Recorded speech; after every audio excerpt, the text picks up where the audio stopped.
মহররমের দিনে আমাদের একজন মুসলিম হিসেবে কি দায়িত্ব?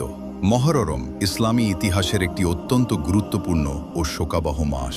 এই মাস আমাদের স্মরণ করিয়ে দেয় যে ইমাম হাসান রাদিয়াল্লাহু আনহু ও ইমাম হুসেইন রাদিয়াল্লাহু আনহু ইসলাম সত্য ও ন্যায় প্রতিষ্ঠার জন্য সর্বোচ্চ ত্যাগ স্বীকার করেছিলেন। দুঃখজনক হলেও সত্য, আজ অনেক জায়গায় মহররম উপলক্ষে এমন কিছু আয়োজন করা হয় যা ইসলামের শিক্ষা ও আদর্শের সঙ্গে সামঞ্জস্যপূর্ণ নয়।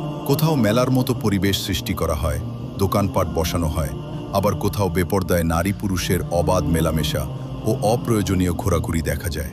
একজন মুসলিম হিসেবে আমাদের এসব বিষয় থেকে বিরত থাকা উচিত। আবার অনেক স্থানে তাজিয়া বানিয়ে তার সামনে মোমবাতি বা ধূপকাঠি জ্বালানোর মতো রীতিও দেখা যায়।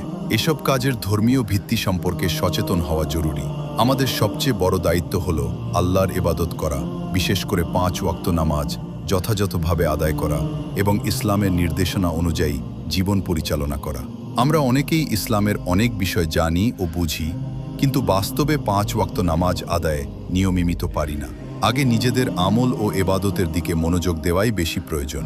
মানুষকে তাবারুক বা খাবার খাওয়ানো একটি উত্তম কাজ হতে পারে, তবে যদি এর সঙ্গে অপ্রয়োজনীয় জাঁকজমক, মেলা বা এমন কোনো পরিবেশ তৈরি হয় যা বেহায়াপনা বা গুনাহের কারণ হয়, তাহলে সেসব বিষয় থেকে আমাদের বিরত থাকা উচিত। আসুন মহররমের প্রকৃত শিক্ষা গ্রহণ করি, সত্য, ন্যায়, তাকওয়া ও আল্লাহর আনুগত্যের পথে নিজেদের পরিচালিত করি। আল্লাহ আমাদের সবাইকে সঠিক বুঝ দান করুন এবং 5 ওয়াক্ত নামাজ সহ সব ফরজ এবাদত যথাযথভাবে আদায় করার তৌফিক দান করুন। আমিন।